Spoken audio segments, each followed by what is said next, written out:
Hi ಆಶಾ ತ್ರಿಷಾ ಅಡುಗೆ ಮನೆಗೆ ಸ್ವಾಗತ. ನಮ್ಮ ಚಾನಲನ್ನು ದಯವಿಟ್ಟು ಸಬ್ಸ್ಕ್ರೈಬ್ ಮಾಡಿ. ನಾನಿವತ್ತು ಅಂಜಲ್ ಮೀನಿಂದ ತವಾ ಫ್ರೈ ಮತ್ತು ಸಾಂಬಾರು ಎರಡನ್ನು ಮಾಡ್ತಾಯಿದ್ದೀನಿ.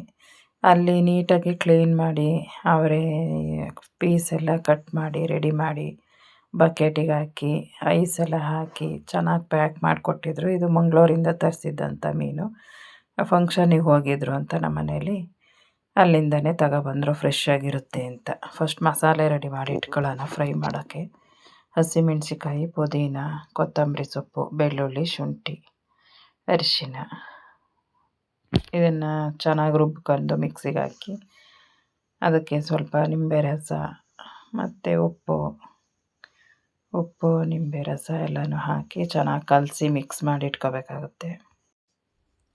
ಮಸಾಲೆ ರೆಡಿ ಮಾಡ್ಕೊಂಡು ಚೆನ್ನಾಗಿ ಫಿಶ್ಶಿಗೆಲ್ಲ ಚೆನ್ನಾಗಿ ಹತ್ತಬೇಕಾಗುತ್ತೆ. ಇದು ಪೀಸಿಗೆಲ್ಲ ಉಪ್ಪು ಖಾರ ಹುಳಿ ಎಲ್ಲ ರೆಡಿ ಮಾಡಿ ಒಂದು ಅರ್ಧ ಗಂಟೆ ಇಡಬೇಕಾಗುತ್ತೆ. ಚೆನ್ನಾಗಿ ಹುಳಿ ಎಲ್ಲ ಹತ್ತಬೇಕಾಗುತ್ತೆ. ಈ ಮೀನಲ್ಲಿ ಜಾಸ್ತಿ ಮುಳ್ಳಿರಲ್ಲ ಅಂತ ಮಕ್ಕಳೆಲ್ಲ ತಿನ್ಬೋದು. ಮುಳ್ಳಿರಲ್ಲ ಅಂತ ಇದೇ ಮೀನು ತಂದಿದ್ದಾರೆ. ನಾನು ಇದನ್ನೇ ಫ್ರೈ ಮಾಡಿ ಇದರಲ್ಲೇ ಸ್ವಲ್ಪ ಸಾಂಬಾರು ಮಾಡೋಕ್ಕೆ ಎತ್ತಿಟ್ಕೊಂಡು ಮಾಡ್ತಾಯಿದ್ದೀನಿ. ಸಾಂಬಾರಿಗೆ ಫ್ರೈ ಮಾಡ್ಕೊತಾ ಇದ್ದೀನಿ. ಒಂದು ಬೆಳ್ಳುಳ್ಳಿ, ಈರುಳ್ಳಿ, ಒಂದು ಟಮಾಟೊ, ಚೂರು ಶುಂಠಿ, ಒಂದು ಅರ್ಧ ಇಂಚಷ್ಟು ಶುಂಠಿ ಎಲ್ಲ ಬಾಣಲೆಯಲ್ಲಿ ಫ್ರೈ ಮಾಡ್ಕೊತೀನಿ ಎಣ್ಣೆ ಹಾಕಿ. ಇದು ಚೆನ್ನಾಗಿ ಫ್ರೈ ಆಗಿ ಆರಕ್ಕೆ ಇಟ್ಕೊಂಡಿದ್ದೀನಿ.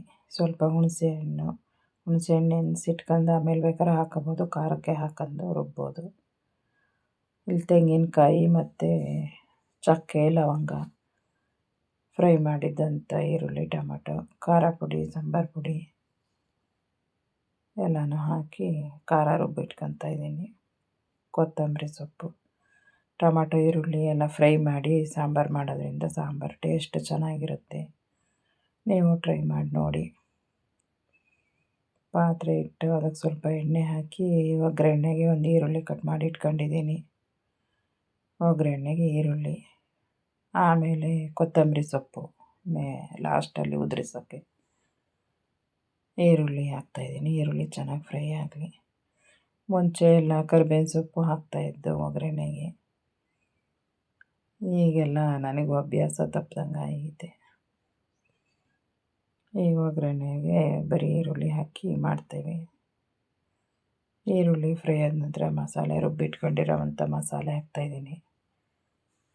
ಮಸಾಲೆ ಹಾಕಿ ಅದಕ್ಕೆ ನೀರು ಎಷ್ಟು ಬೇಕು ಈಗಲೇ ಸೇರಿಸ್ಕೋಬೇಕಾಗುತ್ತೆ. ಸಾಂಬಾರು ಎಷ್ಟು ಬೇಕು ಅದಕ್ಕೆ ಈಗಲೇ ನೀರು ಹಾಕಿ ಒಂದೇ ಸಮ ಮಾಡ್ಕೋಬೇಕಾಗುತ್ತೆ. ಸಾರು ಚೆನ್ನಾಗಿ ಕುದಿಬೇಕು. ಮೀನು ಹಾಕಿದ ಮೇಲೆ ಚೆನ್ನಾಗಿ ಕುದಿಸೋಕ್ಕಾಗಲ್ಲ. ಜಾಸ್ತಿ ಹೊತ್ತು ಕುದಿಸೋದ್ರಿಂದ ಮೀನೆಲ್ಲ ಕಲಸೋಗುತ್ತೆ. ಉಪ್ಪು ಮತ್ತು ಹುಣಸೆ ರಸ ತೆಗೆದಿಟ್ಕೊಂಡು ಹಾಕ್ತಾಯಿದ್ದೀನಿ. ಖಾರಕ್ಕೆ ಹಾಕೊಂಡು ರುಬ್ಬೋರು ಖಾರಕ್ಕೆ ರುಬ್ಬೋದು. ಹುಣಸೆ ಹುಳಿ ಹಾಕಿ ಚೆನ್ನಾಗಿ ಕುದಿ ಬರಬೇಕು. ಉಕ್ಕಕ್ಕೆ ಬಂದ ತಕ್ಷಣ ಸ್ವಲ್ಪ ಸಿಮ್ಮಲ್ಲಿಟ್ಟು ಉರಿ ಕಡಿಮೆ ಮಾಡಿ ಸ್ವಲ್ಪ ಚೆನ್ನಾಗಿ ಒಂದು 5 ನಿಮಿಷನಾದ್ರು ಕುದಿಬೇಕಾಗತ್ತೆ. ಹಸಿ ಸ್ಮೆಲ್ಲೆಲ್ಲ ಹೋಗಂಗೆ. ಮೀನು ಹಾಕಿದ ನಂತರ ಜಾಸ್ತಿ ಹೊತ್ತು ಕುದಿಸೋಕ್ಕಾಗಲ್ಲ. ಈಗ ಸ್ವಲ್ಪ ಕುದಿ ಬಂದು ಚೆನ್ನಾಗಿ ಇದಾಗಿದೆ. ಈಗ ನಾನಿಲ್ಲಿ ಫಿಶ್ ಎಲ್ಲನೂ ಹಾಕ್ತಾಯಿದ್ದೀನಿ. ಇದರಲ್ಲಿ ತಲೆ ಬಾಲ ಎಲ್ಲ ಇರುತ್ತೆ ಅಂತ ನಾನು ಸ್ವಲ್ಪ ಜಾಸ್ತಿ ಇದ್ದಿದ್ದರಿಂದ ಮೀನು ಸಾಂಬಾರು ಮಾಡ್ಕೊತಾ ಇದ್ದೀನಿ. ಬರೀ ಫ್ರೈನೇ ಮಾಡ್ಕೋಬೋದು. ಜಾಸ್ತಿ ಕಲಸೋ ಹಾಗಿಲ್ಲ. ಮೀನು ಜಾಸ್ತಿ ನಿಧಾನಕ್ಕೆ ಕಲಿಸ್ಬೇಕಾಗತ್ತೆ.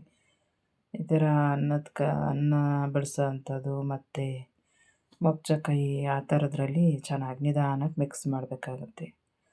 ಈಗ ಚೆನ್ನಾಗಿ ಕುದಿ ಬಂದಿದೆ. ಒಂದು 5 ನಿಮಿಷದಲ್ಲಿ ಆಗುತ್ತೆ ಸಾಂಬಾರು. ಮೀನು ಹಾಕಿ ಒಂದು 5 ನಿಮಿಷ ಕುದಿಸಿದ್ರೆ ಸಾಕು. ಈಗ ಲಾಸ್ಟಲ್ಲಿ ಕೊತ್ತಂಬರಿ ಸೊಪ್ಪು ಹಾಕಿ ಸಾಂಬಾರು ರೆಡಿಯಾಗಿದೆ. ಮುದ್ದೆ ಎಲ್ಲ ರೆಡಿ ಮಾಡಿದ್ದೆ ನಾನು. ಅಂಜಲ್ ಫಿಶ್ ಸಾಂಬಾರು ರೆಡಿಯಾಗಿದೆ. ಈಗ ಫ್ರೈ ಮಾಡ್ಕೊಳ್ಳೋಕ್ಕೆ ಕಲಸಿಟ್ಟಿದ್ದೀನಿ ನಾನು. ಮಿಕ್ಸ್ ಮಾಡಿ ಚೆನ್ನಾಗಿ ಉಪ್ಪು ಖಾರ ಎಲ್ಲ ಹಿಡಿಯುತ್ತೆ ಅಂತ. ಫ್ರೈ ನಾನು ಹೊರಗಡೆ ಮಾಡ್ತಾಯಿದ್ದೀನಿ. ಒಲೆಯಲ್ಲಿ ಮಾಡಿದರೆ ಚೆಂದ ಅಂತ ಸಂಜೆ ಒಲೆ ಹಚ್ಕೊಬಿಟ್ಟು ಒಲೆಯಲ್ಲೇ ಮಾಡ್ತಾಯಿದ್ದೀನಿ. ಅದಕ್ಕೆ ಮಸಾಲೆ ಎಲ್ಲ ಕಲಸಿಟ್ಟಿದ ಮೇಲೆ ಅದಕ್ಕೆ ಸ್ವಲ್ಪ ಅಕ್ಕಿ ಹಿಟ್ಟು ಹಾಕಿ ಫ್ರೈ ಮಾಡೋದ್ರಿಂದ ಹಂಚಿಗೇನು ಅಂಟ್ಕೊಳ್ಳಲ್ಲ, ಚೆನ್ನಾಗಿ ಬಿಡುತ್ತೆ. ಎಣ್ಣೆ ಹಾಕಿ ಬೇಯಿಸ್ಕೊಳ್ಳೋದು ಚೆನ್ನಾಗಿ ಸ್ವಲ್ಪ ಎಣ್ಣೆ ಹಾಕಬೇಕಾಗುತ್ತೆ.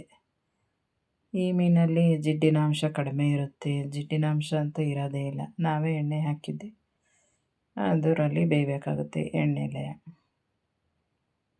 ತಳ ಹಿಡಿಯಲ್ಲ, ಅಂಟಲ್ಲ. ಅಕ್ಕಿ ಹಿಟ್ಟು ಹಾಕೋದ್ರಿಂದ ಚೆನ್ನಾಗಿ ಬರುತ್ತೆ ಅದು. ಫಿಶ್ ಅಂತೂ ತುಂಬ ಚೆನ್ನಾಗಾಗಿತ್ತು. ಜಾಸ್ತಿ ಮುಳ್ಳೇ ಇರಲ್ಲ ಅದರಲ್ಲಿ, ಚೆನ್ನಾಗಾಗುತ್ತೆ. ನಾನಿಲ್ಲಿ ಮತ್ತೆ ಹಾಕಿ ಬೇಯಿಸ್ತಾ ಇದ್ದೀನಿ. ಫಿಶ್ ಸಾಂಬಾರು ಅಷ್ಟೇ ಚೆನ್ನಾಗಾಗಿತ್ತು. ನೀವು ಟ್ರೈ ಮಾಡಿ. ನಮ್ಮ ಚಾನಲ್ ದಯವಿಟ್ಟು ಸಬ್ಸ್ಕ್ರೈಬ್ ಮಾಡಿ, ಸಪೋರ್ಟ್ ಮಾಡಿ. ಹೊಸ್ದಾಗಿ ಮಾಡ್ತಾರಂತ ಎಲ್ಲರಿಗೂ ಸಪೋರ್ಟ್ ಮಾಡಿ.